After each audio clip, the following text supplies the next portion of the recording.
الحمد لله وكفى والصلاة والسلام على سيد الأنبياء وعلى آله وأصحابه الأتقياء. أما بعد فأعوذ بالله من الشيطان الرجيم. بسم الله الرحمن الرحيم. اقرأ باسم ربك الذي خلق الإنسان من علق. اقرأ وربك الأكرم الذي علم بالقلم وعلم الإنسان ما لم يعلم. صدق الله مولانا العظيم. ډیرو محترمو عزتمندو علماء کرامو مشایخ اعظامو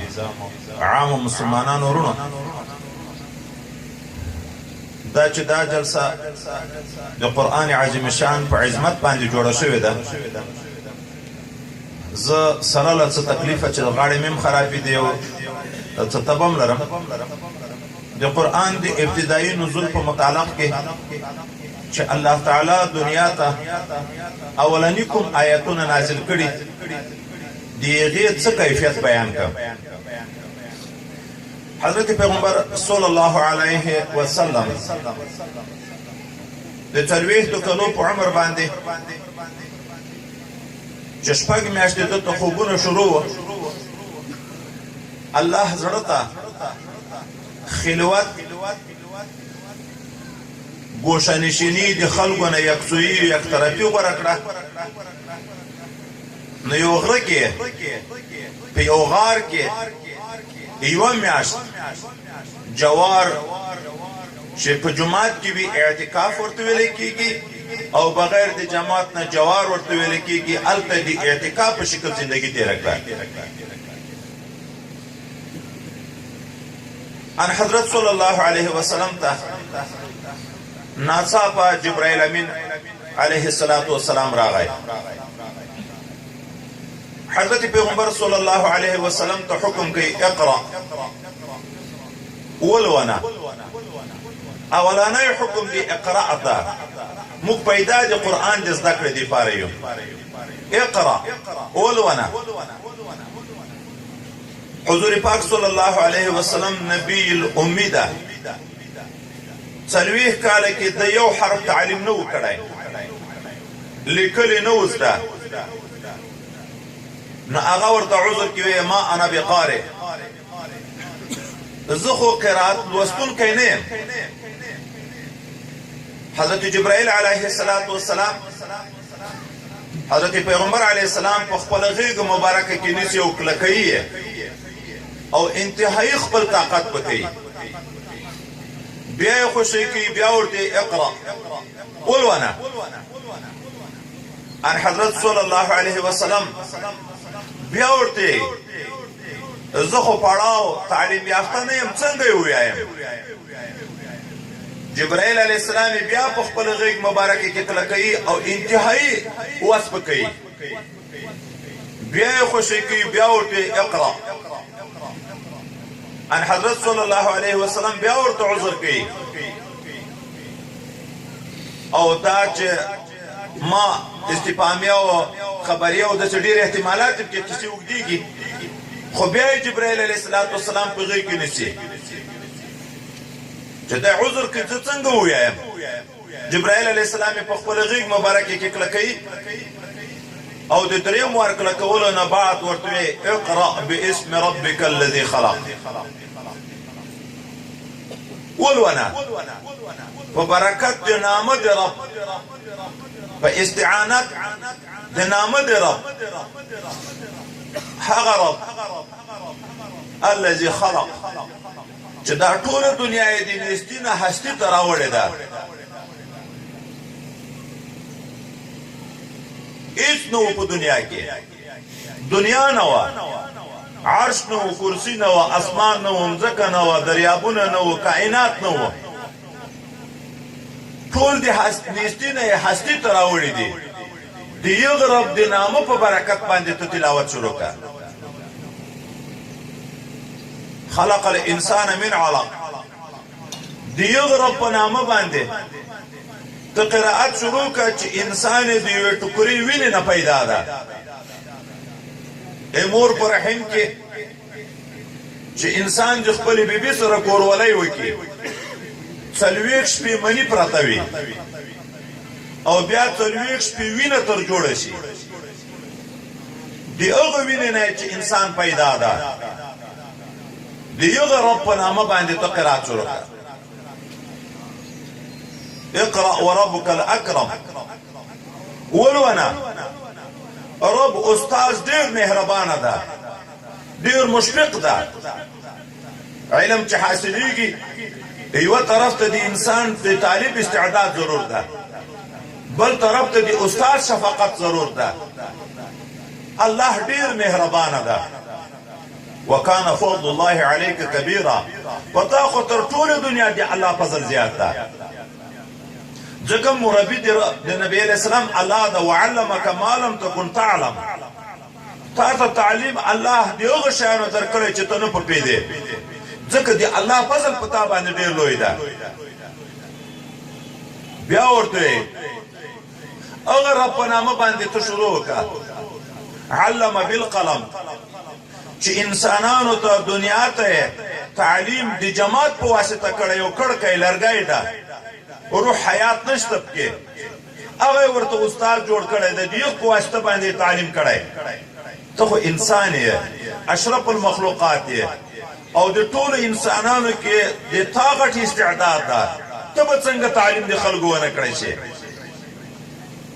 علم الانسان ما لم يعلم د یو رب په نامه باندې تعلیم وکړه قرائت وکړه چې انسان ته د هغو شیانو ښوونه کړې چې هغه علم نه وکړه اوس دلته د دې دپاره چې موضوع اوږده نه شي او د نورو علماو وخت وانخلم په دوه حیثیاتو به زه لږ وغږېږم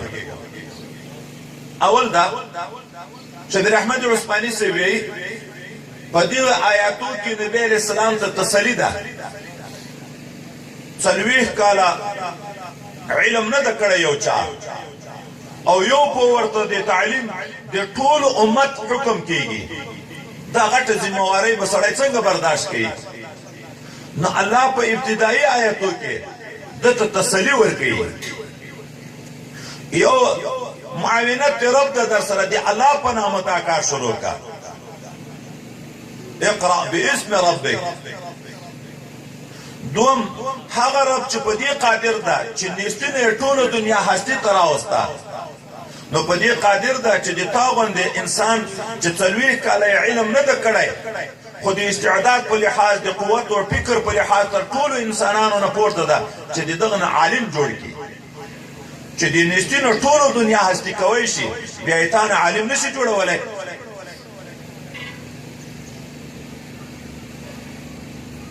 بیا ورته انسان د خونی بستنه جوړوي وینا جماعت لا يعقلو ده عقل نه لري فکر نه لري د وینې نه داسې انسان جوړوي چې تاسې په سترګو باندې وینئ بیا د امینه ملا نشي جوړولی امین نشي عالم کولی او بیا د خپل شفقت اظهار ورته کوي چې مخکې ما درته ویلې استاذ مربي د تا ډېر مشفق ده چې الله تعالی ده ته ولې ورخطا کېږې هغه رب چې په دې قادر ده چې کړکۍ واسطه ګرځولی د تعلیم د انسانانو دپاره نو د تا غوندې عظیم شان شخصیت دا به څنګه استاد د خلکو دپاره نه جوړوي په دغه نه ده قادر بیا دا چې ته وینې په خپله زندګي کې کنکای چې پیدا شي په هېڅ باندې نه پوهېږي مور نه پېژني پلار نه پېژني د هغه هلک نه یې داسې دنیا کې پروفیسر جوړ کړی د دنیا په سر باندې موږ تاسو ډېر پویان خلک وینو دا چا پوه کړي دي او د کوم حال نه یې دغه حال ته راوستلي څوک د مور نه عالم او پروفیسر راوستلی هغه هلک چې په هېڅ نه پوهېده خپل مور و پلار یې نه پېژنده خو هغه ته یې په هغه وخت کې دا علم ورکړی و چې ته د خپلې مور په دې باندې چې خوله کېږدې راکش کوی یې ځبېلی یې اتا د غذا بندوبست په دغه کېږي هغه وخت کې هم الله هغه شفقت کړی و هغه انسان یې محمل نه ده پرېښی په هغه وخت کې هم دته دا تعلیم کړی ده د ده د رزق د بندوبست اسباب الله ورته برابر کړي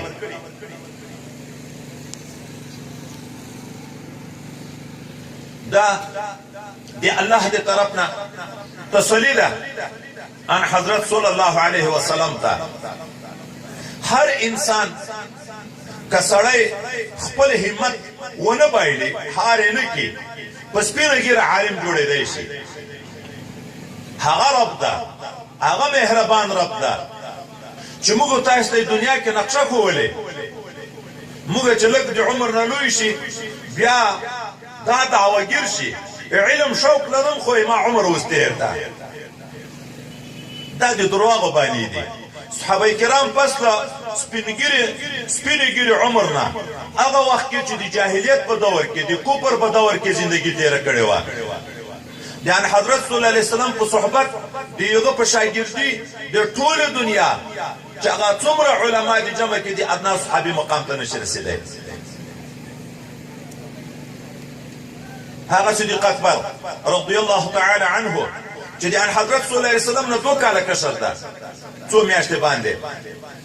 ان حضرت صلی الله علیه وسلم په 4 کلنۍ باندې مبعوث شو د 8 کلو ده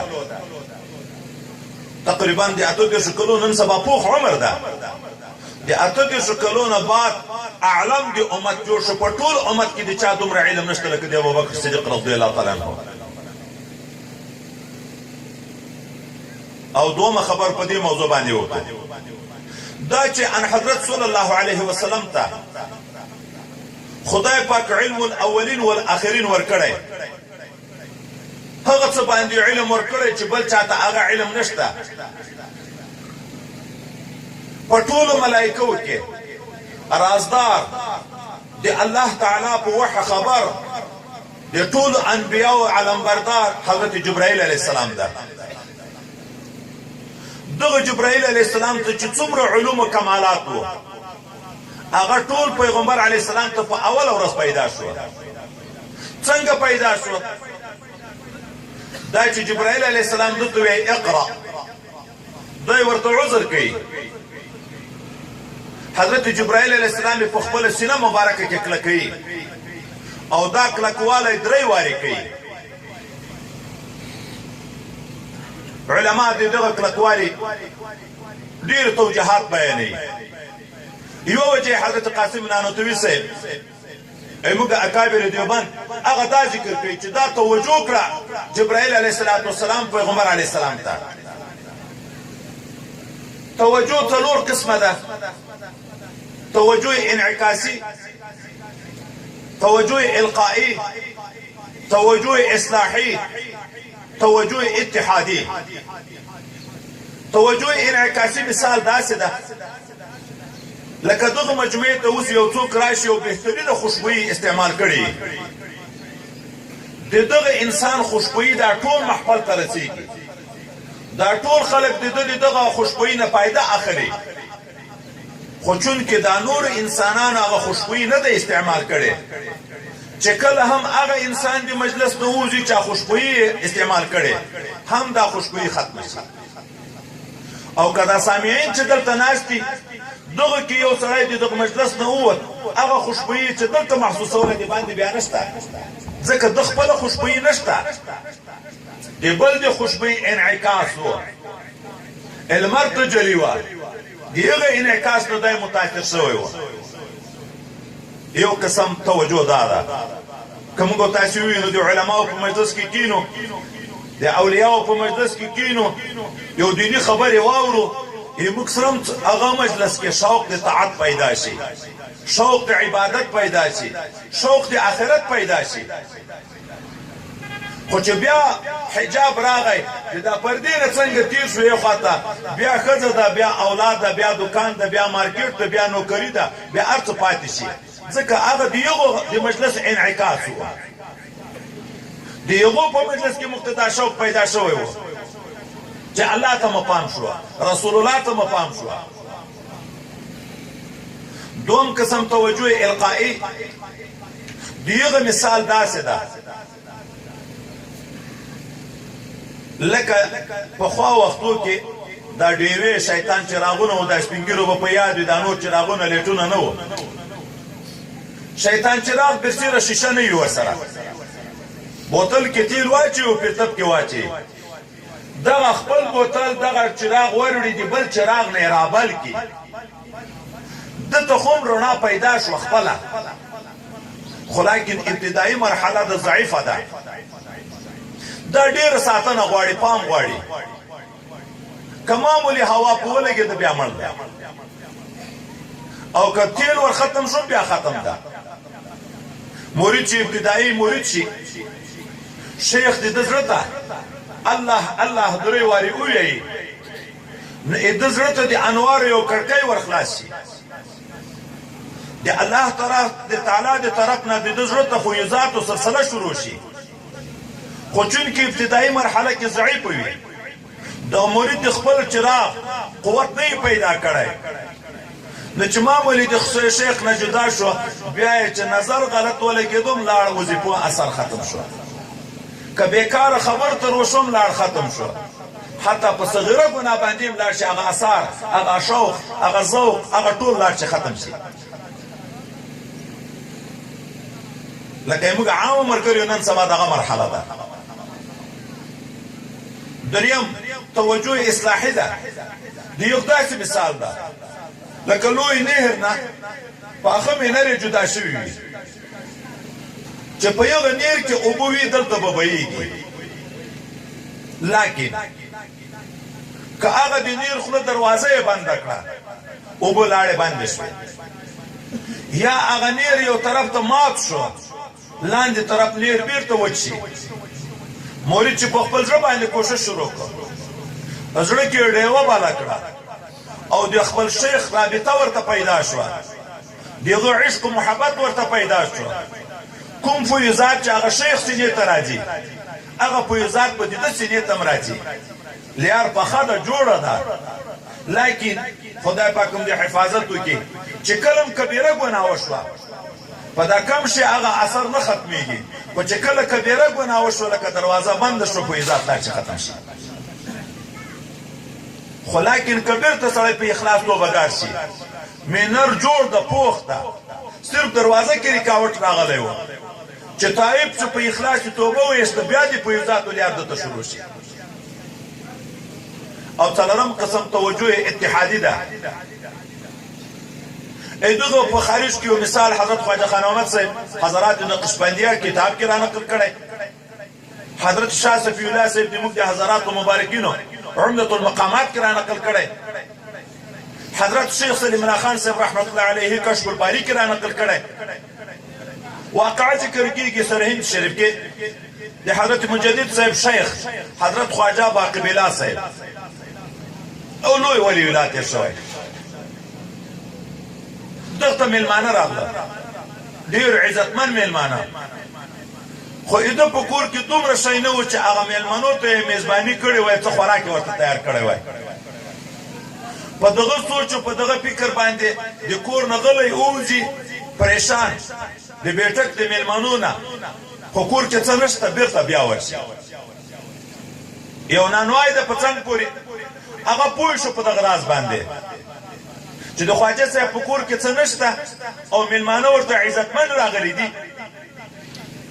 نو د ډوډۍ بندوبست یې وکړو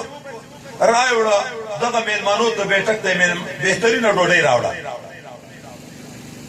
چې میلمانو قدر وشو میلمانه رخصت شو حضرت خواجه باقبیلا صاحب ورغی دغه نانوای ته چې نن خو تا دې ما سره یو لوی احسان وکړ زه اوس څه در سره وکړم دا اوس مسله بیا اوږده کېږي کله کله یوم هو فی شان الله ته هم خپل شیونات دي رسول الله ته هم خپل شیونات دي اولیاو ته هم خپل شیونات دي چې شیوناتو کې توافق راغی سل تعطى بیا هغه مقام راځي غواړه څه غواړې چې درېږدم خو چې شیوناتو کې توافق نه وي رسول الله کې راکوي الله تعالی ورته لیس لک من الامر شیء کله الله تعالی ورته ملائکې رالیږي د طائف نه غمجن رسول الله را روان ده ملک الجبال ورته رالیږي غواړي چې دغه غرونه راولم په خلکو باندې رسول الله بیا دلته د حلم په حال کې ده په غضب کې نه ده شیوناتو کې توافق نشته رسول الله وایي چې نه ای الله دا دې ما قوم نه پوهېږي الله به هدایت ورته وکړي کله الله په غضب کله رسول الله په غضب توافق نشته چې توافق راشي بیا هلته کار کېږي شاهنشاه کشمیري صاحب وایي د یو حدیث مبارک په مصداق نه پیدم حضرت پیغمبر علیه السلام چې آخر وخت کې مریض و بیا د هغه وخت دوایي یو طریقه کار و چې هغه خولې کې بې دوایي ورته څوله له دود ورته وایي نو دوایي ورته جوړه کړه چې د ان حضرت صلی الله علیه وسلم خوله کې ورتوی کې د علاج دپاره ان حضرت صلی الله علیه وسلم د ذوب په حال کې د کومایي او د بېهوښي په حال کې دا نږدې اشاره ورته کوي چې ما خولې ته دوایي مه اچوئ ځکه دی په دې پوهېدو چې دا د ما آخري سفر د علاج کار نه کوي دوی دا خیال شو چې هر مریض د دوا نه بد راځي طبعا موږ او تاسې ماشومانو ته په زور په خوله کې دوایي ور اچو که نه واچو نبي علیه السلام بېهوښه شو د بېهوښي په حال کې دوی خولې کې دوایي ور واچوله چې کله حضرت صلی الله علیه وسلم په خود شو ولې مې داسې وکړه نو چې په دا کوټه کې څومره ناست دي بیرته جګ شه یو څوک د ټولو په خولو کې دوایي ور واچوه الا عباس رضی الله تعالی عنه نو شاه صاحب یې شاه کشمیري صاحب زه حیران یم چې رسول الله صلی الله علیه وسلم خپل انتقام د چا نه اخیست ټول عمر هر څه به دي چې چا ورسره کوله دلته یې د خپلو احبابو نه ولې انتقام واخیست صحابه دي د ده شاګردان دي په ده شفقت کوي ظلم و تعدا نه کوي د ده علاج کوي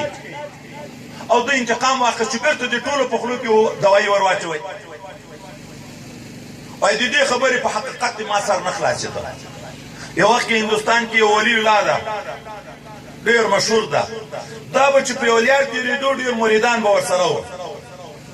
د علاقې یو مشهور بدماش بېادبه دلته موجود و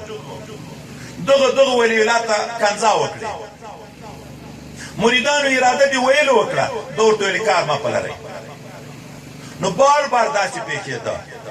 خو ده به ورته ویلې کار مه په لرئ بله ورځ دا ولي الله چې تېرېږي دغه بدماش په ده د اکتفا ونه کړه چې پوچ رد ویایي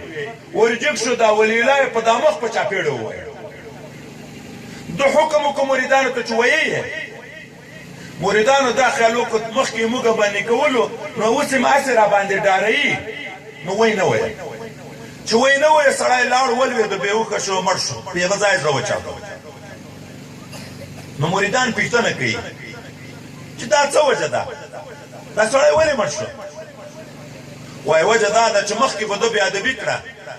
پوچورت به یې چې ما ته ویلې ما ته به چې د الله تعالی د شیاناتو علم خدای پاک راکړ الله تعالی به د رحم او د حلم په حال کې و نو ما به هم درګذر کوو چې پرېږدئ نن چې ده د ما ویل وکړه ما ته چې د الله تعالی شان معلوم شو چې د غضب او د جلال په حال راغی نو ما درته ویلې ویې که تاسې د ما انتقام اخیستلی وای د بنده انتقام و خو یو چاپېړی ویلی وم تاسې به م یو چاپېړه ویلی و تاسې د ما انتقام وانخیست الله بخاري شریف دوم جلد کې وایي حدیث قدسی ده الله تعالی وی رسول الله وی چې الله تعالی وی من عاد لي وليا فقد اذنته بالحرب څوک چې د ما د دښمن سره د دوست سره دښمني کوي الله وی د ما اعلان جنگ ده ورته تاسې د ما نصرت ونه کړو د ما انتقام تاسې وانخیست الله په غضب راغی هلته یې وعده کړې د من عاد لي وليا فقد اذنته بالحرب د الله انتقام بیا دغه و چې لاړه ختمې کړه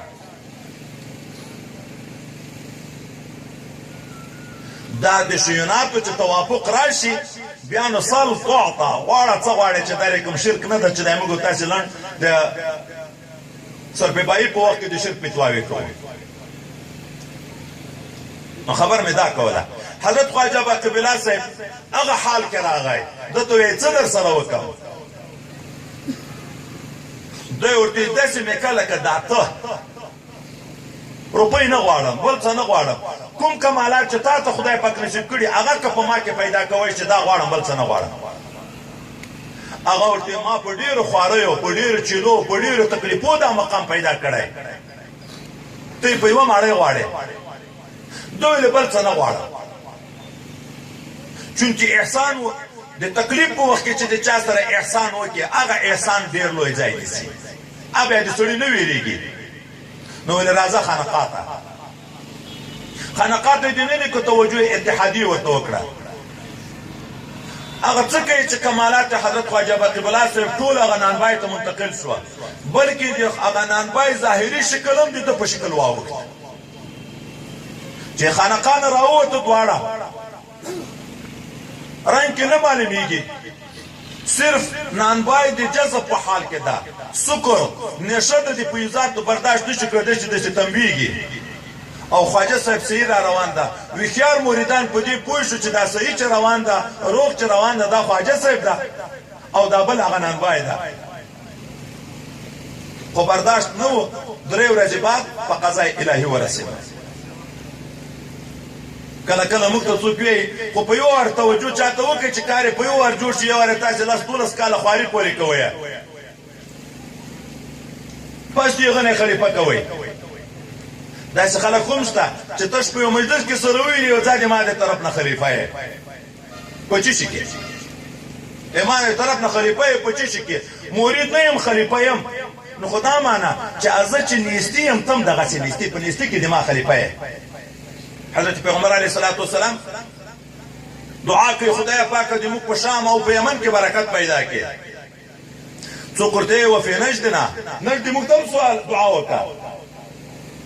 بیا دا دعا کوي چې خدای په شام او په یمن کې برکت پیدا کړي بیا دې ورته وفي نجدنا درېم وانه نبی علیه السلامي په نجد کې خو فتنې دي چې دعا د برکت ورته کوم خو دا معنی چې فتنې پکې ډېرې کې خوارج چیرې پیدا شو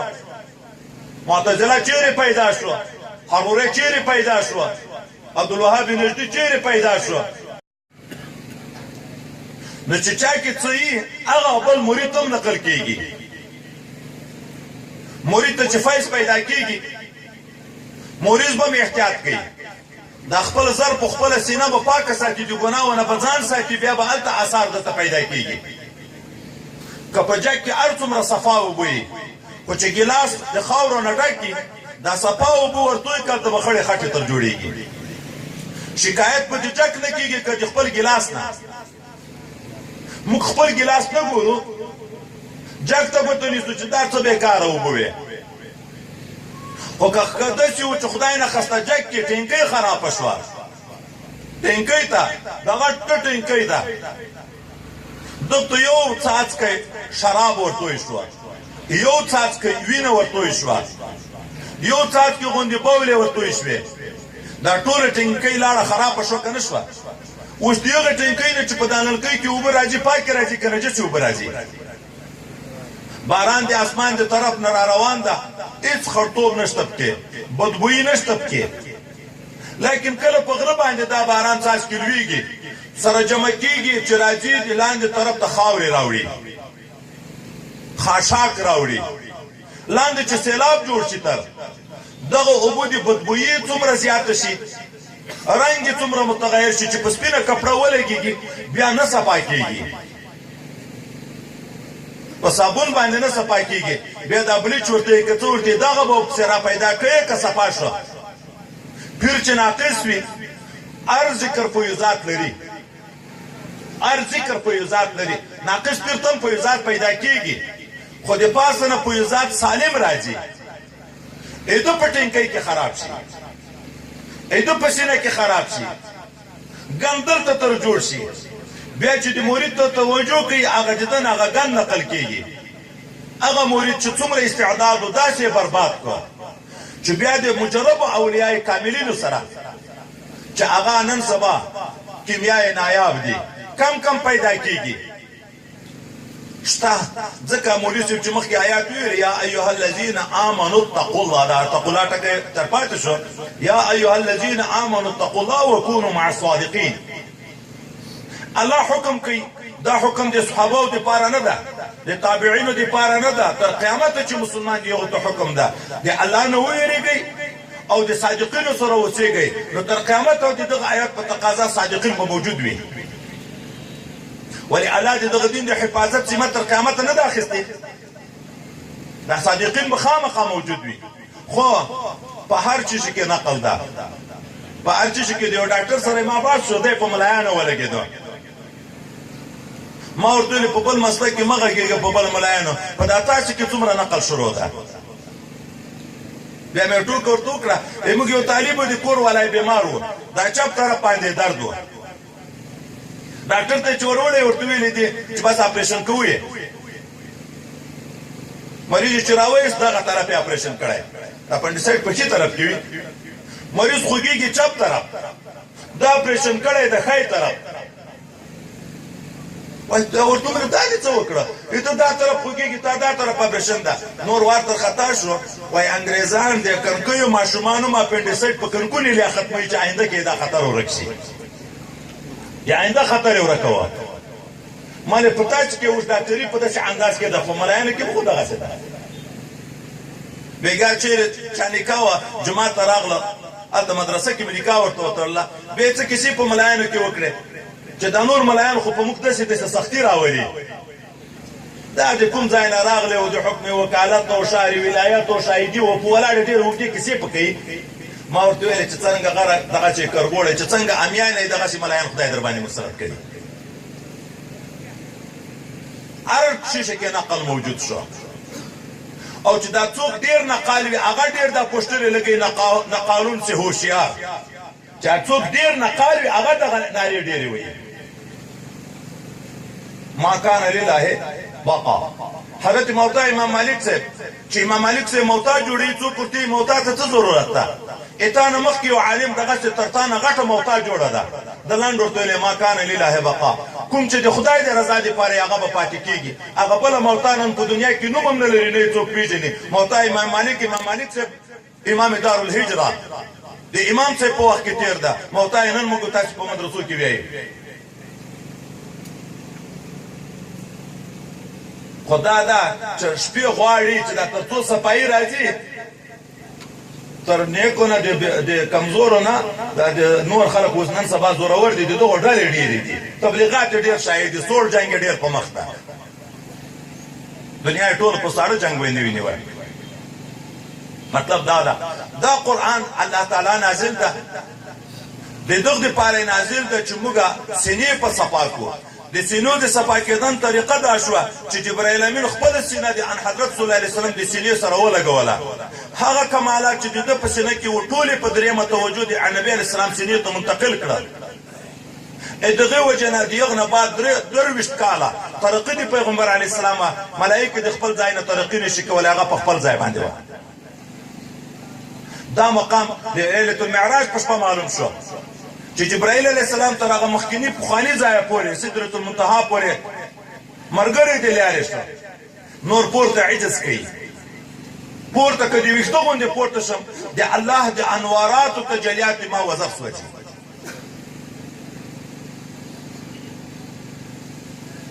نبی علیه الصلاة والسلام یو وخت کې حضرت ابن عباس رضی الله تعالی عنه د اکا زوی چې خدمت یې وکړو ادب یې وکړو که څه یې ودېږي بیا یې په خپله سینه مبارکه کې ده کلک کړه الله معلمه الکتاب